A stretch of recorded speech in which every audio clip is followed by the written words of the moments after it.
평강이 우리 가운데 함께 있기를 빕니다.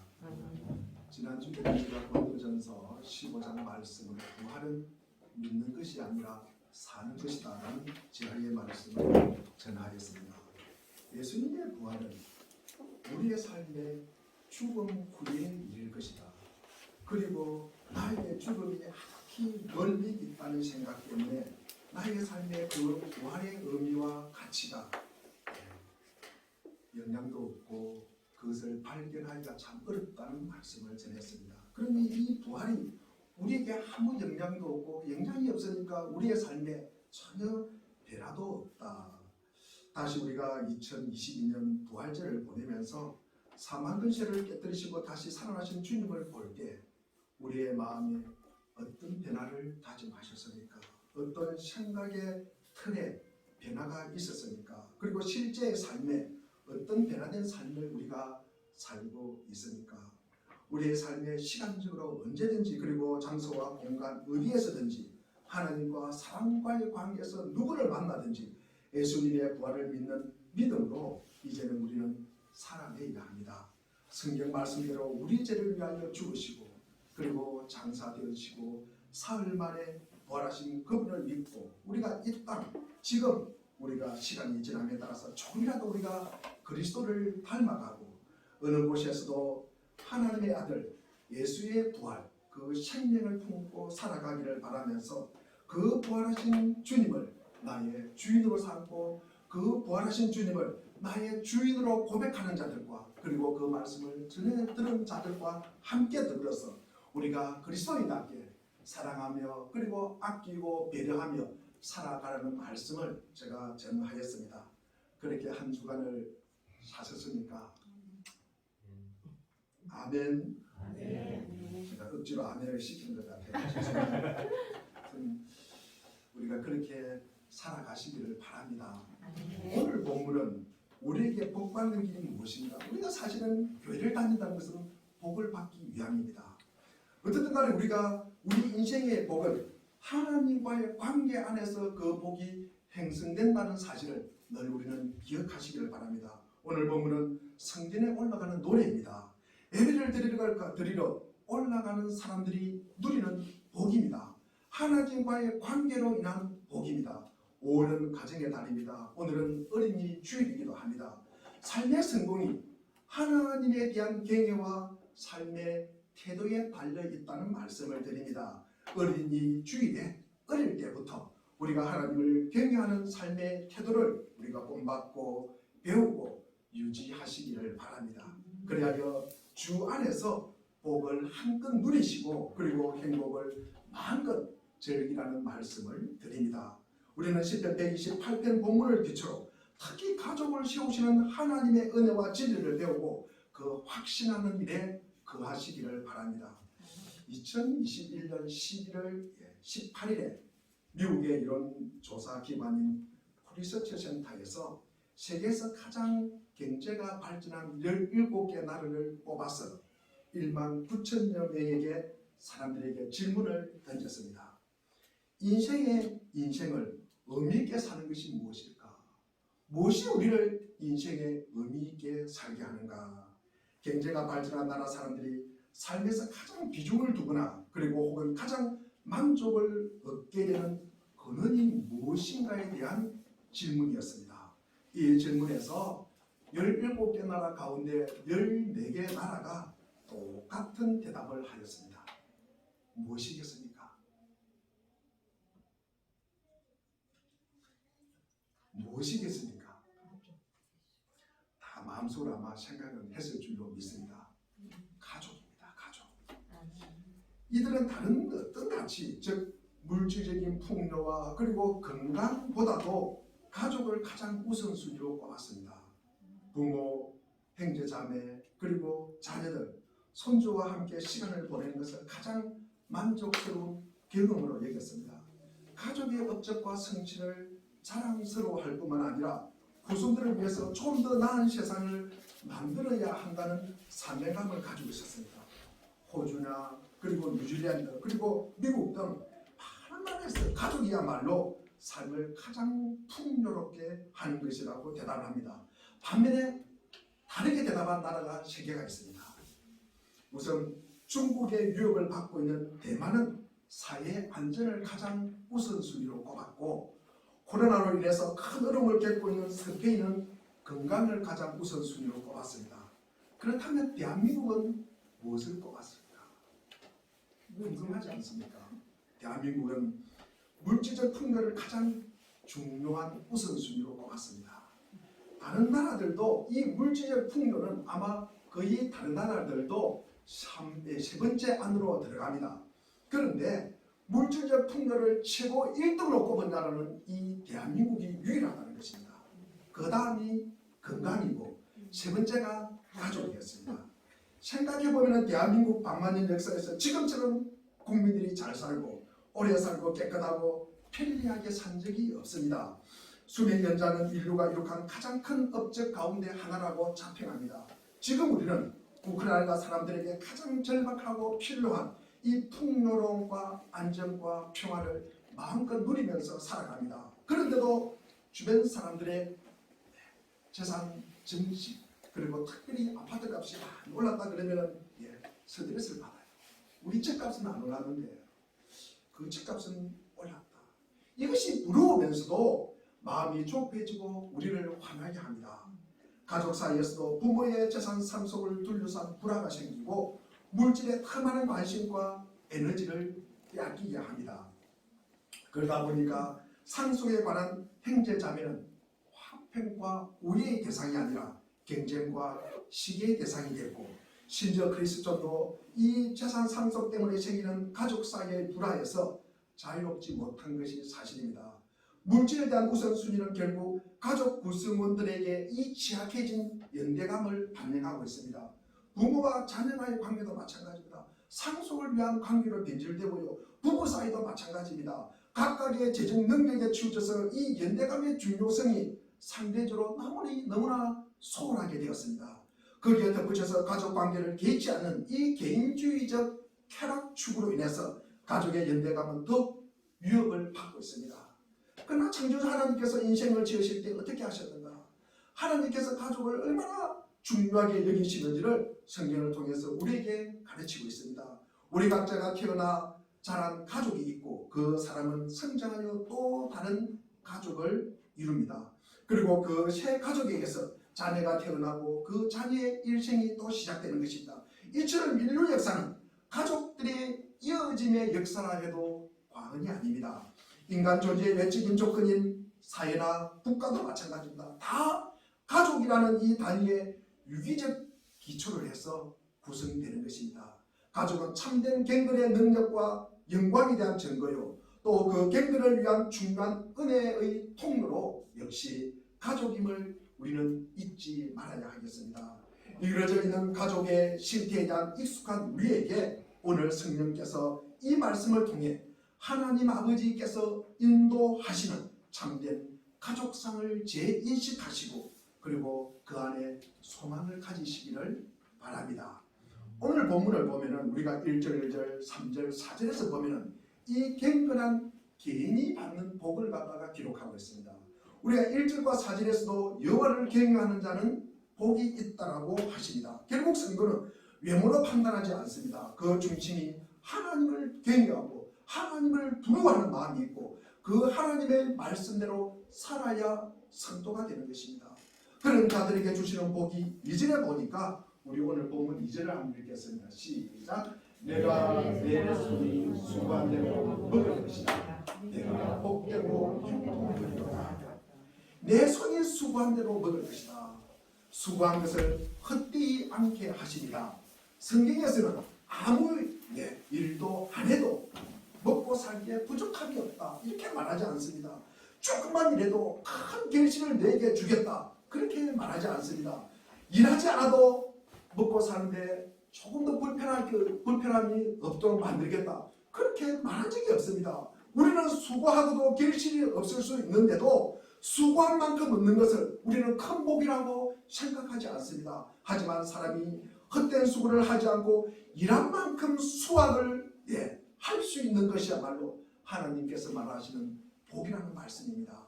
그리고 세 번째 말씀을 우리 세 번째 말씀을 3절에 한번 읽어보겠습니다. 시작. 내 집 안방에 있는 내 아내는 결실한 포도나무와 같으며 내 식탁에 둘러앉은 자식들은 꿀 담당한 것 같으리라. 가정에서 아내와 자식들이 있어서 함께 식탁에 둘러 앉은 모습이 복되다고 노래하고 있습니다. 포도나무와 감람나무는 하나님께서 주시는 풍요를 상징하는 나무입니다. 어떻게 보면 너무나 평범한 일입니다. 다들 누리는 일상이어서 그것이 과연 하나님께서 주시는 복일까 의문이 될 수도 있지만 사실 이렇게 평범하고 안정된 삶보다 더 큰 복은 없습니다. 우리의 삶이 아무리 힘들어도 일할 수 있는 일터가 있고 돌아갈 집이 있고 둘러앉아 식사할 수 있는 가정이 있다는 것이 얼마나 감사한 일입니까? 이런 복을 누리는 것에 감사하면서 만족하는 것이 참 믿음이라고 생각을 합니다. 그리고 5절과 6절에 보면은 하나님을 경외하는 나라가 받는 복을 기록하고 있습니다. 내가 일한 만큼 보상받고 가정을 이루어 일상을 사는 복은 결코 나 혼자 열심히 노력한다고 누릴 수 있는 것이 아닙니다. 만약 우리가 지금 전쟁을 하고 있는 나라에 태어났다면, 그리고 우리가 가까이 있는 북한에 우리가 태어났다면 이런 평범한 복을 누릴 수가 있겠습니까? 시인은 자신이 사는 나라 이스라엘의 번영과 평강이 없이는 하나님의 복을 누릴 수 없다는 것을 정확하게 알고 우리에게 말씀하고 있습니다. 그렇기 때문에 5절에 우리 5절 6절을 한번 읽어보겠습니다. 시작. 여호와께서 시온에서 내게 복을 주시는지라. 너는 평생에 예루살렘의 번영을 보며 내 자식의 자식을 볼지어다. 이스라엘에게 평강이 있을지어다. 아멘. 아멘. 5절에 보면 평생에 예루살렘의 번영을 보는 것, 그리고 6절에 보니까 내 자식의 자식을 보는 것을 똑같은 선상에 올려놓고 있습니다. 같이 보고 있는 것입니다. 자식의 자식을 보는 것, 저 장수하고 가족들이 평안히 잘 사는 것이 나의 복이지만 예루살렘의 번영이 왜 나의 복이 되는지 참 의문이 든다, 이런 말씀을 하시면 안 되는 것입니다. 나라가 안정되고 번영하지 않는다면 가정이나 개인의 평안을 누릴 수 없는 것은 너무나 당연한 일입니다. 그러기에 여호와를 경외하며 그의 길을 걷는 자의 복을 노래하는 것으로 시작한 이 찬양의 마지막으로 6절에 보니까 이스라엘에게 평강이 있을지어다 라는 축복의 말씀으로 이 128편을 마칩니다. 이처럼 우리는 우리가 속한 교회와 일터, 지역사회와 나라를 위해 우리가 기도해야 하고, 그리고 힘이 닿는 대로 우리는 섬겨야 하는 것입니다. 현대의 이적 풍조의 영향력을 벗어버리고 이 땅의 교회와 세상을 축복하는 참된 신앙인으로 우리가 살아가시기를 바랍니다. 아멘. 우리 그렇다면 그리스도인에게 가족이라는 어떤 의미가 있을까? 제 가족은 참된 경건자에게 주신 이상입니다. 하나님을 경외하며 그 도에 따라 행하는 자들이 복을 받는 것입니다. 오늘 시편은 우리 128편은 127편에 이어지는 내용입니다. 우리 127편 우리 2절 3절을 우리 한번 읽어보겠습니다. 시작. 너희가 일찍 일어나고 늦게 누우며 수고의 떡을 먹음이 헛되도다. 그러므로 여호와께서 그의 사랑하는 자에게는 잠을 주시는도다. 보라, 자식들은 여호와의 기업이요 그의 열매는 그의 상속이니라.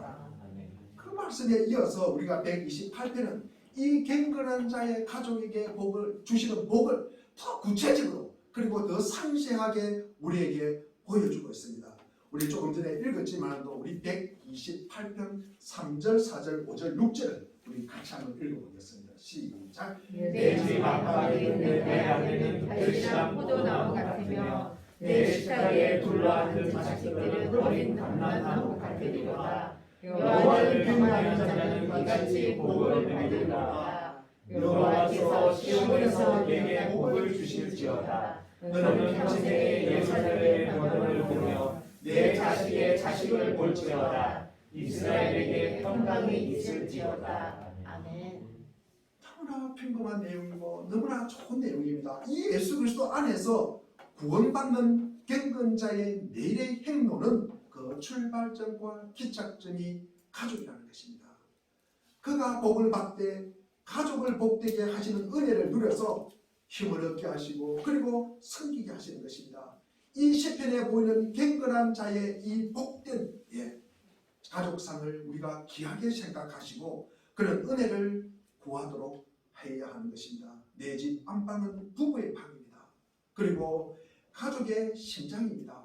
젖줄입니다. 부부 사이에 태어나게 하신 하나님의 선물인 자녀가 젖을 먹고 자라고 교훈을 받고 어른이 되어가는 것입니다.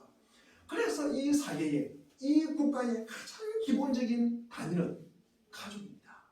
가족이 튼실해야 이 사회가 그리고 이 나라가 튼튼하게 되는 것입니다. 두 번째로 가족은 하나님께서 최초로 세우신 인간의 제도입니다.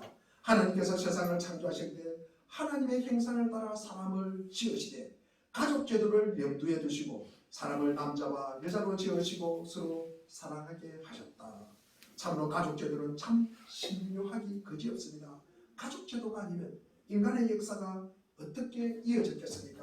하나님께서 아담과 하와가 하나님을 경외하고 자녀를 낳으며 그 자녀를 하나님을 경외하는 자로 길러서 자자손손 하나님을 영원롭게 하며 복을 누리게 하려 하셨습니다. 실로 가족에게서 우리가 태어나 자라났고 또 가족을 이루며 자녀를 낳았고 또 자녀들이 가족을 이루며 자녀를 낳아서 기릅니다. 그러니 가족은 하나님께서 사람을 복되게 하시려고 설정하신 이 복의 셈입니다. 그래서 하나님께서 그 복을 위해 결혼의 부부로 만나게 섭리하시고 주권적 은혜로 자녀를 주셨습니다. 하나님의 사랑을 풍성히 받아 그 사랑을 가장 가까운 이웃인 아내와 자녀들과 함께 나누면서 천국의 행복을 맛보며 살 수 있도록 가족을 주시고 가정을 이루게 하셨습니다. 우리가 이 기쁨을 알고 우리가 깨닫고 늘 찾으면서 우리가 누리면서 살아가시기를 바랍니다. 하나님께서 이 경건한 자의 가족에게 주신 소명이 무엇일까? 이 경건한 자는 일그러진 가족상, 우리 사회에 너무나 일그러진 가족상들이 많습니다.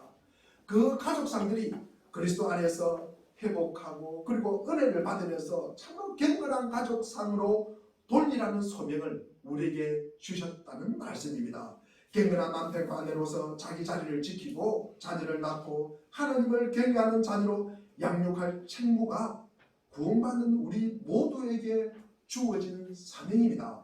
물론 우리에게 책무와 소명이 주어지면 그에게 필요한 은혜와 은사와 그리고 능력을 주시는 분은 우리 주님이십니다. 우리 시편 1편 1절과 128편 1절과 2절에서 공부하고 마찬가지로 주님을 경외하며 주님의 명에 따라 사는 사람들은 어느 누구나 복을 받습니다. 2절에 내 손으로 일한 만큼 내가 먹으니 이것이 복이요 은혜입니다.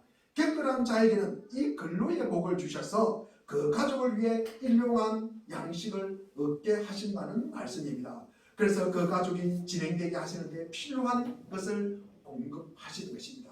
이는 번영신학에서 말하는 예수 믿으면 부자 되고 예수 믿으면 거부가 된다는 그런 방식으로 말하는 것이 아닙니다. 다만 신실하고 근실한 근로와 노동을 위한 복을 경건한 자에게 주어서 그 가족에게 필요한 일용한 양식을 공급하신다는 뜻입니다.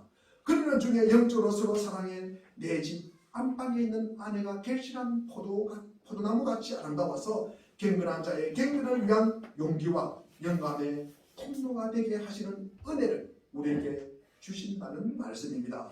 부부 사이의 경건과 그 속에서 주어지는 은혜는 참으로 거룩하고 아름답고 내밀한 능력을 가지고 있습니다. 거기에 자녀에 대한 부모의 자비한 사랑과 소망이 함께 어우러져 녹아있는 것입니다. 그래서 내 식탁에 둘러앉은 자식들은 어린 감람나무 같이 이 소망의 계시를 내다보게 하는 것이 비전입니다. 그것이 비전이에요. 이 모든 것이 하나님의 은혜로 말미암은 것입니다. 참으로 이 참된 가족은 우리가 가족에게서 확인되는 것입니다. 가족의 건속들에게 인정받지 못하는 경건은 주님 앞에서 또는 사람 앞에서 추천될 수가 없습니다. 하나님에 대한 참된 경건은 이웃에 대한 사랑과 신실함으로 나타나야 합니다. 가족은요 가장 가까운 이웃입니다. 가족에게 보이지 않는 경건은 거짓일 수가 있습니다. 우리 에베소서 5장 25절과 26절에 보면 남편들아 아내 사랑하기를 그리스도께서 교회를 사랑하시고 그 교회를 위하여 자녀를 주신 같이 하라. 이는 곧 물로 씻어 말씀으로 깨끗하게 하사 거룩하게 하시고. 그래서 우리는 그리스도 안에 있는 부부 사이의 윤리, 그리고 부모와 자녀 사이의 윤리, 그리고 형제 자매 간의 윤리에 신실한 의의 열매를 맺기 위해서 필요한 은혜를 달라고 우리는 기도해야 하는 것입니다. 그래서 우리는 말씀을 보는 것입니다. 이 기준에서 볼 때 우리가 아무리 높은 경건에 이르렀다 해도 항상 모자라고 부끄럽습니다. 그래서 우리는 늘 기도가 필요하고요. 그래서 말씀이 필요한 것입니다. 그러니 우리가 다시 인식하기를 가족을 위한 이 사명에 필요한 은혜 늘 주시기를 우리는 기도해야 하는 것입니다. 사실 다윗은 이 엮이는 가족의 관계에 너무 그것이 가족들이 단절되어 있거나 또는 반대로 너무 병적으로 밀착되어 있어서 문제가 생겼음을 경험한 자입니다. 이 가족의 엮이는 물론 가족을 통해서 상처를 받고 어려움이 있는 사람들도 있습니다. 이것은 제가 다음에 말씀드릴 기회가 있을 것입니다. 하나님께서는 또 경건한 자의 가문에 복을 주시어 그 선한 뜻을 이루어 가십니다. 우리가 에베소서 2장 8절도 여러분은 믿음을 통하여 은혜로 구원을 얻었습니다. 이것은 여러분에게서 난 것이 아니요 하나님의 무엇이다? 선물이다. 주님 안에서 구원받은 이들은 다 하나님의 선하신 일에 참여하게 되었다는 말씀입니다. 우리 한 개인의 경건은 개인의 행복 문제로 끝나는 것이 아니고 하나님 나라와 그리고 하나님의 이름 그리고 하나님의 뜻과 연관이 되어 있는 것입니다. 이것이 성경이 늘 줄기차게 우리에게 강조하고 있는 말씀입니다. 창세기에 들어가는 이 요셉 한 사람의 경건이 하나님의 거룩한 목적을 이루는 통로와 방편이 되게 하신 우리 하나님 아버지의 섭리가 너무나 신비롭고 아름답지 않습니까? 그 요셉을 통해서 이스라엘이 출애굽을 하게 되는 그런 역사가 이루어지는 것입니다. 그런데 이 요셉이 잡혀갈 때 누가 그런 역사가 있겠다고 알았겠습니까? 시편 우리 128편 본문도 경건한 자의 가문에게 복을 주어서 당신의 선하신 하나님의 뜻을 위해서 섬기는 이 주님의 의중을 나타내고 증거하고 있는 것입니다. 우리 128편 우리 4절 6절도 보면은 여호와를 경외하는 이같이 복을 얻으리로다. 여호와께서 시온에게서 내게 복을 주실지어다. 너는 평생에 예루살렘의 번영을 보며 내 자식의 자식을 볼지어다. 이스라엘에게 평강이 있을지어다.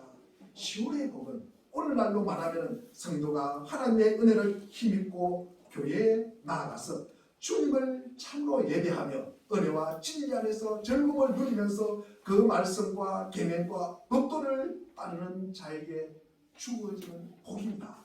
즉, 이 복음의 은혜에 충실하며 교회를 섬기는 자의 복입니다. 그 사람은 5절에 이 예루살렘의 번영과 6절에 이 평강의 복을 누린다는 말씀입니다. 이것이 바로 로마서에서 말하는 하나님 나라의 복에 참여하는 것입니다. 로마서 우리 14장 17절 말씀을 우리 같이 한번 읽어보겠습니다.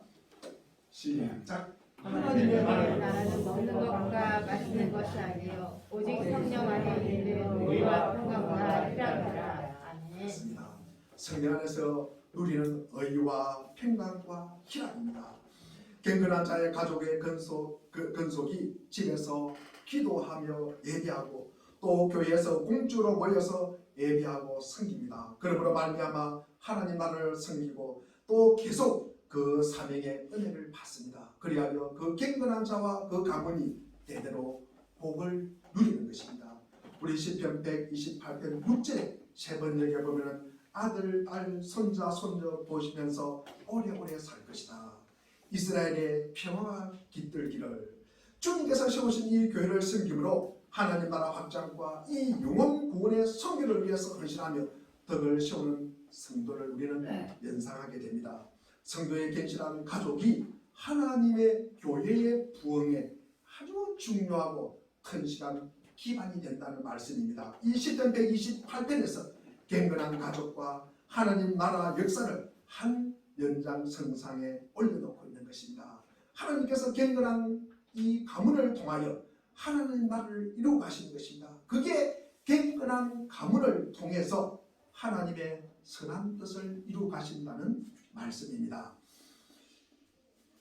고목나무의 구멍에 다람쥐 가족이 살고 있었습니다. 참 가난하지만 행복한 가족이었습니다. 그러던 어느 날 남편 다람쥐가 말합니다. 여보, 숲속에 다른 동물들에 비해서 우리가 너무 못 사는 것 같아. 너무 사는 게 초라한 것 같아. 이제 우리 가족의 행복을 위해서 내가 열심히 일을 해야겠어. 그렇게 이야기를 합니다. 그래서 아빠 다람쥐는 열심히 일을 합니다. 해가 뜨기 전에 숲에 들어가서 과일과 열매를 모았고 밤늦게 지친 몸으로 아버지가 귀가를 합니다. 다람쥐의 가정은 곧 그 숲에서 꽤 잘 사는 가정으로 변화가 되었습니다. 그런데 문제가 생겼습니다. 남편과 아빠 다람쥐가 없어진 것입니다. 어느 날 새벽 늦게 기간 남편 다람쥐가 다람쥐에게 아내 다람쥐가 하소연을 합니다. 여보, 우리 너무 외로워요. 우리끼리 있으니까 너무 두려워요. 애들도 그래요. 당신 우리를 사랑해요. 당신의 사랑을 느낄 수가 없어요. 그러니까 남편 다람쥐가 이렇게 이야기합니다. 무슨 소리 하느냐고. 내가 밖에 나가서 개고생을 하는데 이 고생을 내가 왜 하냐고. 바로 당신과 아이들 때문에 하는 것이라고 힘줘서 이야기를 합니다. 엄마 아빠가 다투는 소리에 아기 다람쥐들이 잠에서 깨어났습니다. 오랜만에 아빠 얼굴을 본 첫째 다람쥐가 동생에게 말합니다. 얘들아, 잘 봐라. 저분이 우리 아빠야. 저분이 굉장히 열심히 일을 해. 그리고 우리가 쓰는 휴대폰, 그리고 우리가 맛있게 먹는 음식, 저분이 다 주신 거야. 우리가 입고 있는 이 옷도, 우리가 살고 있는 이 집도 저분이 주신 거야. 그러니까 그 형의 말을 들은 막내 다람쥐가 한마디를 합니다. 형, 그럼 우리가 저 사람에게 아빠 하나를 사달라고 하자. 우리가 인간의 생명을 갖다가 깊이 우리가 연구에 탐구에 들어가면 결국 인간들은 자기 아버지를 탐식하고 있다는 사실을 알게 됩니다. 그러면서 아버지를 닮아갑니다. 육신을 준 아버지 혹은 어렸을 때 아버지에 대한 추억 정도가 아니라 나에게 남겨진 이 아버지의 이미지를 우리는 암암리에 말을 하지 않지만도 찾아갑니다. 닮아갑니다. 탐색해갑니다. 아버지는 이런 상황에서 어떻게 하였을까? 아버지는 이런 선택의 순간에 무슨 생각을 하셨을까? 아버지는 내 나이에 어떻게 살았을까? 아버지는 내 나이에 무슨 생각을 하며 무슨 고민을 하며 무슨 걱정을 하셨을까? 아버지의 힘과 지혜 그리고 아버지의 사랑과 사상과 신앙 등이 사실은 나에게 있어서 가장 중요한 뿌리인 것입니다. 이 말씀을 들을 때 우리 다 같이 힘을 얻고 그 아름다운 경건한 가족의 이상향을 향한 마음을 품을 수 있기를 바랍니다. 사람들은 누구나 행복을 바랍니다. 그런데 과연 행복이 무엇인지를 물으면 선뜻 대답하지 못하는 것도 사실입니다. 각각 주관적인 관점에서 행복을 정의하기도 합니다. 이 시편 기자는 여호와를 경외하고 그분의 도를 따라 걷는 삶이 행복하다고 우리에게 힘주어 말씀하고 있습니다. 그런 삶의 길에 제 몫을 누리는 행복, 제 몫을 따는 구성원으로 이루어진 가정이 있습니다. 그런 삶은 하나님과의 맺은 관계 그리고 가족과 이웃과 세상과 맺는 관계가 올바른 게 복입니다. 하나님의 인재를 경험하는 그런 복을 누리며 사는 사람은 공동체로 그 복을 퍼뜨리며 대대로 그 복을 물려줄 수가 있습니다. 이러한 현실의 모습이 평화입니다. 이 시편은 이러한 현실을 간절히 바라면서 마무리합니다. 행복은 너무나 큰 복입니다. 이 복은요, 우리가 평화를 맛볼 수 있게 해주는 열쇠입니다.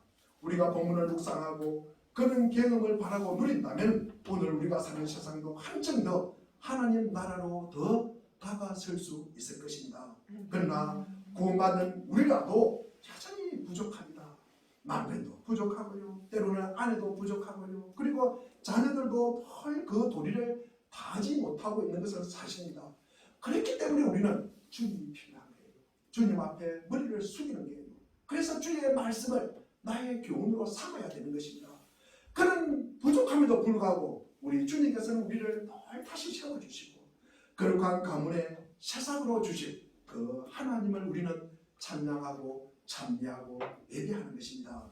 전능하신 하나님의 사랑을 풍성히 받아서 그 사랑을 이웃과 함께 나누면서 천국의 행복을 맛보며 살아가는 삶이 성도가 이 땅에서 누릴 수 있는 진정한 복이라고 할 수가 있습니다. 말씀과 기도 생활을 충실히 함으로써 영육 간의 풍성한 복을 받아들이는 이 가정의 달에 우리 귀한 믿음의 성도님들이 되시기를 기원드립니다. 기도하겠습니다. 하나님 아버지, 우리가